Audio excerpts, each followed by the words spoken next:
I'd like everybody to participate in a small chant. I just want to see if everybody knows this. Dun, dun, dun, dun, dun, dun, dun, dun, dun. I will not be talking about Star Wars. I will actually be talking about Star Trek. I am a seasoned Trekkie. After years of experiencing modern CGI, the increased realism of 4, 5, and 8K screens, and 3D animation, I've realized something. Modern film tech has begun to fill the gaps in my imagination. Production teams today can paint a scene so well that the mind begins to wonder if the theatrics of a movie are actually possible. I first noticed this after watching the latest trilogy of Star Trek.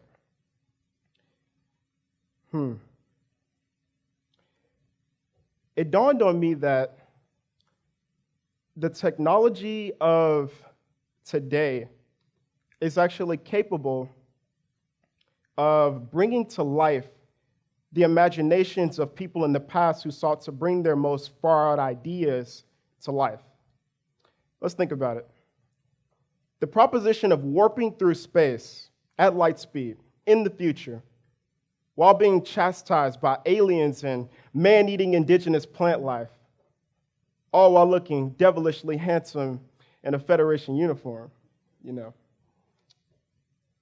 It's exciting, right? But have you ever thought about the proposition of traveling to a different planet and it being as easy as taking a trip to LA? See, I believe that hidden inside of Star Trek and the epic tales of Captain James T. Kirk and the Enterprise crew, that there lies some scientific merit.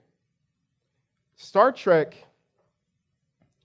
is a masterfully produced piece of art. It has been meticulously edited and re-edited to create a universe with its own laws and conditions. But have you ever wondered or marveled at the fact that the guys who invented it and developed it had ideas about technology that were more than 60 years ahead of their time? So, before you is the first ever supercomputer. It was created in 1964.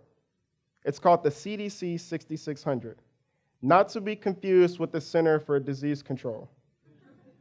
Okay? The CDC at the time was considered one of humanity's pinnacles of scientific achievement. And yet today, everyone in this room has a device in their pocket or somewhere else that far and away exceeds its capabilities.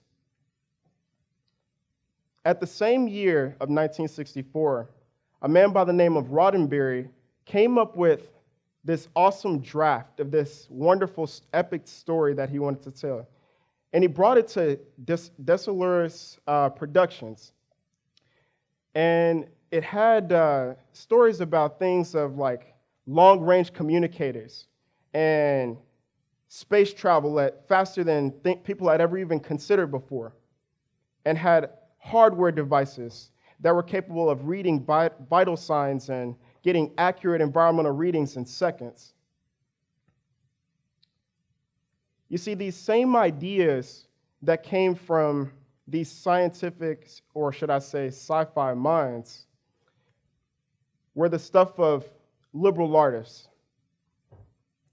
These same ideas by these liberal artists that were conceived then are starting to be achieved by scientists now. Here's one example. Before you is the Star Trek communicator. Now, this device was used by the Enterprise crew to communicate over vast distances, planets to space and vice versa. It could send messages. It could take calls. It could also record voicemails. Everyone reach into your pockets. What does this remind you of today? There we go. So, this brings me to this point of liberal arts and its importance. Liberal arts, for many years now, has been encouraging us and showing us a vision, a future, painting this world for us. And now science, as it advances and continues to advance, has been achieving these goals and these visions, these things, these concepts that were considered so far out, and they're doing them every single day. See, liberal arts it's distinct from professional and technical roles. So, astrology, social sciences, literature, philosophy, music, art. These are all at the center of humanity's ability to move beyond just concepts of just survival. They teach us how to thrive. Fast forward to today. So we've all seen movies like The Martian and Interstellar and different ones that basically that show us these futures of us traveling through space and inhabiting different planets and showing us visually what that would actually be like. Except that many of you actually know that today governments across the world, as well as different independent companies, are working tirelessly on ways to get us there in our lifetimes. Has anyone heard of Elon Musk? By show of hands. Yes? Okay. This guy is a billionaire, genius, playboy, philanthropist. Okay? Last week, SpaceX suffered a major loss. One of their rockets that they've been working on that cost quite a bit of money, goodness, exploded, combusted. It was a loss.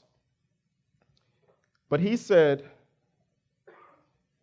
if something's important enough, you should try. Even if you know the probable outcome is failure. What does that teach us? I'm here to encourage you all to subscribe to and incorporate liberal arts in your lives more. More literature, more philosophy, more music, more art. And I want you to incorporate it with all of your professions, the different things that you guys are involved in. Because it teaches us that even though our ideas may seem impossible or impractical, given limitations that we have today, you should stick to it. You should take it seriously in whatever that you're doing. Because pursuing the idea can be the key that unlocks the doors that we all once thought were impassable. Thank you.